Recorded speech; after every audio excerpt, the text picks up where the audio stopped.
Halo semuanya, perkenalkan saya Sherina Munafisa dengan NIM A12 2025 07345 dari Program Studi Sistem Informasi.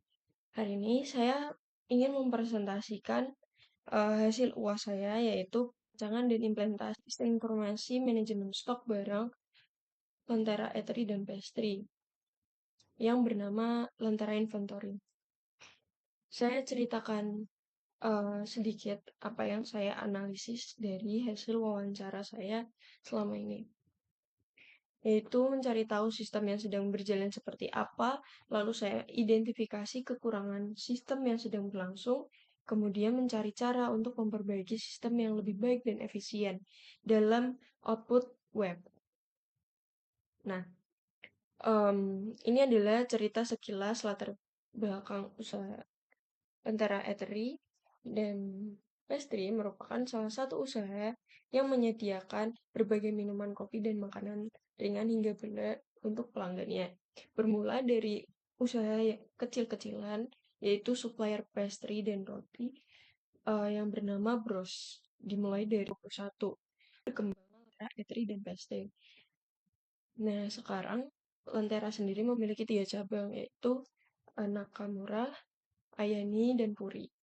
Karena sudah ada 3 cabang dan nantinya juga saya mendapatkan info akan menambah cabang baru yang dimana urusan stok barang bahan baku itu menjadi uh, ribet jika masih dilakukan secara manual.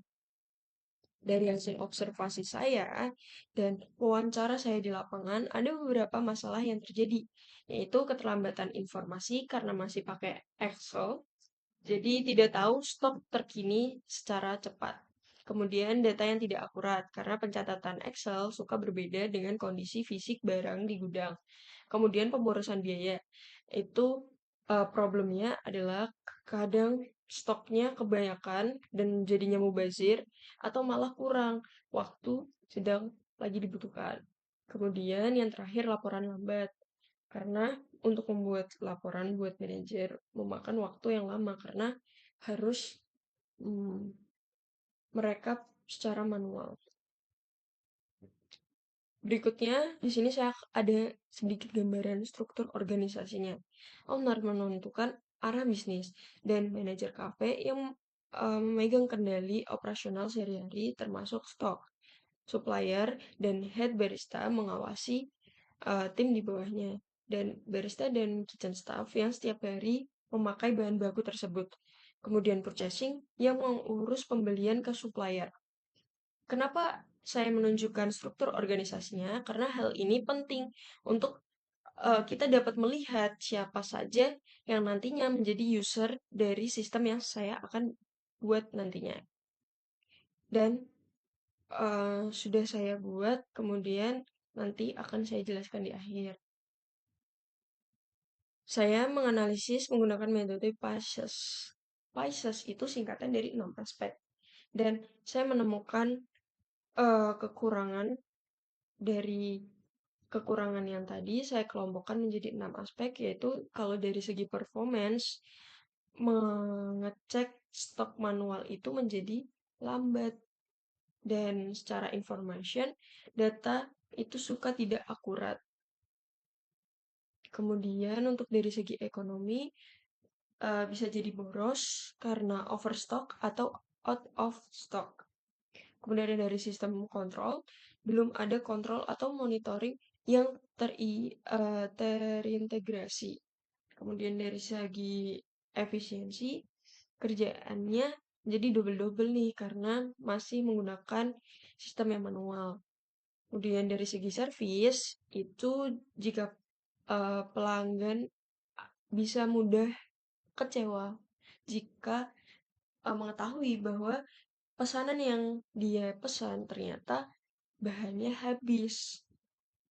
Nah, jika ditanya kenapa saya menggunakan metode PISES, ini karena PISES ini kerangka yang umum dipakai untuk analisis sistem informasi. Jadi masalahnya bisa dipetakan lebih rapi dan em, terlihat per aspeknya itu ada masalah dan kendala seperti apa. dan masuk pada gambaran FOD yang sedang berjalan. Nah, ini adalah diagram alur dokumen yang masih manual sekarang. Saya jelaskan secara singkat tentang gambar ini. Nah, dari kitchen staff, cek stok manual, kemudian isi form permintaan sampai ke purchasing, masih bikin PO ke supplier, dan semua itu masih dilakukan secara manual, bahkan menggunakan kertas gitu. Nah, intinya semua tahapan ini masih menggunakan manual dan sistemnya berjalan sendiri-sendiri. Belum ada sistem yang menyambungkan semua kegiatan tersebut. Nah, kita membutuhkan sistem baru. Ini adalah transisi dari masalah ke solusi. Jadi jika dibahas dari dua sisi, dari masalah-masalah tadi saya breakdown jadi kebutuhan sistem yang saya rancang. Saya bagi menjadi fungsional dan non-fungsional. Kebutuhan fungsional yaitu fitur-fitur yang harus ada, harapannya yaitu manajemen user, kemudian ada input stok real time, notifikasi stok, minimumnya berapa, dan pengajuan pembelian, ini laporan otomatis. Nah, jika dilihat dari kebutuhan non-fungsional, yang saya harapkan standar kualitas sistemnya itu seperti sistemnya harus merespon dengan cepat, aman dipakai dengan sistem login agar menghindari kebocoran data, kemudian gampang dipakai karena yang memakai kebetulan agar bisa dipakai di berbagai kalangan usia, mau yang itu muda, mau yang itu tua, itu masih gampang untuk digunakan. Kemudian stabil bisa dikembangkan lagi. Jadi tahapannya, sistemnya yang tadinya biasa bisa menjadi luar biasa dengan berbagai masukan yang ada nantinya. Kemudian ini ada gambaran FOD usulan. Kalau tadi manual, di versi usulan ini prosesnya sudah dibantu oleh sistem. Jadi lebih cepat dan datanya langsung menyambung ke database. Stok update otomatis real time, adanya notifikasi kalau stoknya mau habis, dan approval pembelian juga lewat sistem. Lalu di sini ada konteks diagram. Ini gambaran paling luas dari sistemnya. Sistem informasi manajemen stok ya sebagai satu kotak di tengah dikelilingi pihak-pihak yang berhubungan seperti owner, admin, manager, barista atau dan kitchen staff, kemudian juga suppliernya. Contohnya, owner dapat laporan stok dan pembelian, supplier dapat PO dari sistem tersebut. Nah, supplier ini dapat di PO dari sistem, barista input pemakaian bahan ke sistemnya langsung. Jadi semuanya tercatat di dalam sistem tersebut. Kemudian ada diagram dekomposisi.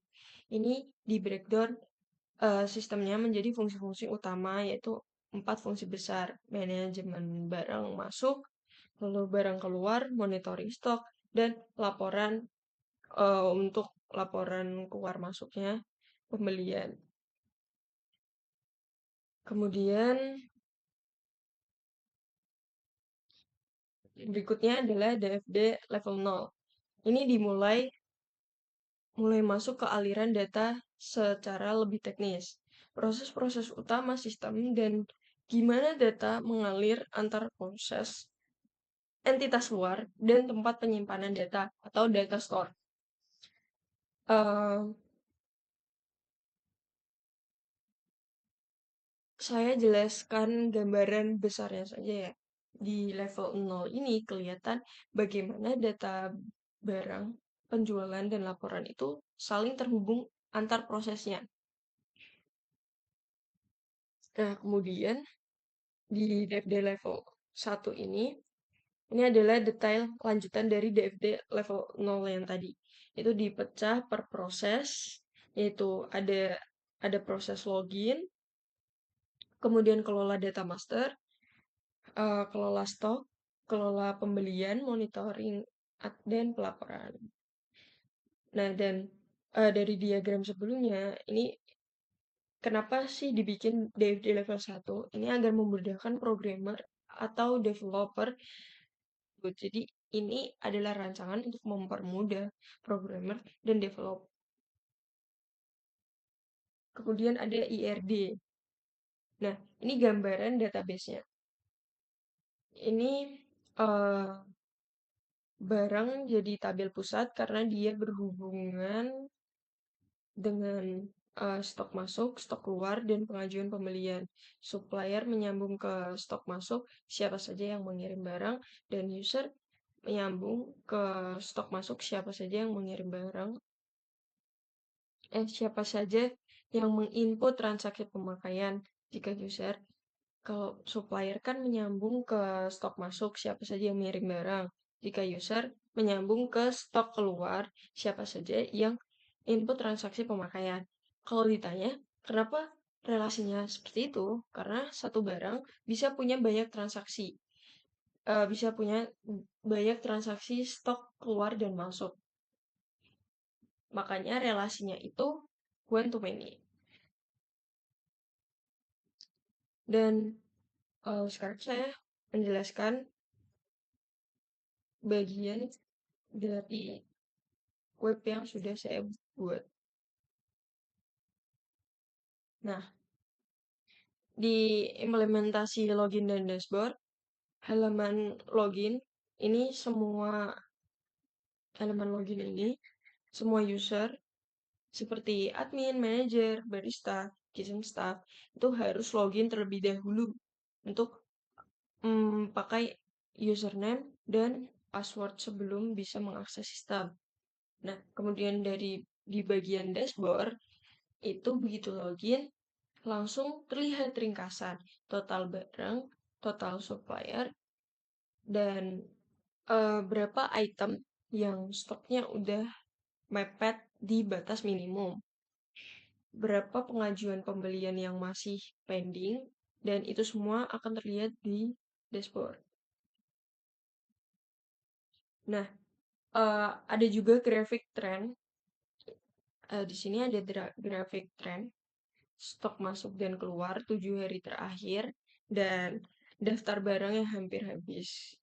Harapannya sih tidak hanya 7 hari terakhir, tapi nanti saya bikin kayak 1 bulan terakhir atau 1 tahun terakhir. Jadi lebih banyak pilihan yang bisa dianalisis. Jadi manajer tidak perlu buka-buka Excel lagi. Tinggal lihat dashboard, langsung kelihatan kondisi stoknya seperti apa. Lalu kemudian implementasi barang, master barang dan stok masuk. Di bagian master barang, di sini semua data barang dikelola, itu kode barang, kategori, satuan, stok minimum, stok sekarang, sampai status misalnya stok masih aman nih, atau stok hampir habis. Itu akan terlihat, bisa dicari, uh, bisa dicari di filter sampai ekspor data. Pada bagian stok masuk itu mencatat setiap kali ada barang datang dari supplier seperti kapan barang itu diantarkan, ada tanggal, nama barang, supplier, jumlah, sampai siapa yang menginputkan. Jadi ini implementasi dari kebutuhan fungsional yang tadi saya sebutkan di slide kebutuhan sistem. Lalu em, implementasi pengajuan pembelian laporan. Nah, di pengajuan pembelian, kalau stoknya mau habis, itu staff bisa ajukan pembelian, lalu manajer yang approve atau mau di reject juga bisa. Jadi ada alur persetujuan yang jelas dari manajer. Jadi tidak asal beli. Nah, dari proses tersebut itu masuk pada bagian laporan. Bisa dilihat rekap stok per periode. Bisa harian, mingguan, bulanan, tahunan. Nah, ada grafik tren dan bisa diekspor langsung. ke PDF atau Excel, gue dikasih ke ownernya langsung. Ini bagus. eh, jadi dari pengajuan sampai laporan semuanya sudah tercatat rapi di sistem dan tidak perlu mencatatnya atau mengeceknya secara manual. Nah, kesimpulannya adalah dari analisis Pisces itu kami, saya tentunya ini sistem informasi manajemen stok barang pada Lentera E3 dan S3 dapat disimpulkan beberapa hal yaitu dari analisis Pisces, ketahuan sistem manual itu memiliki banyak kekurangan, yaitu lambat, tidak akurat, boros, dan lain sebagainya.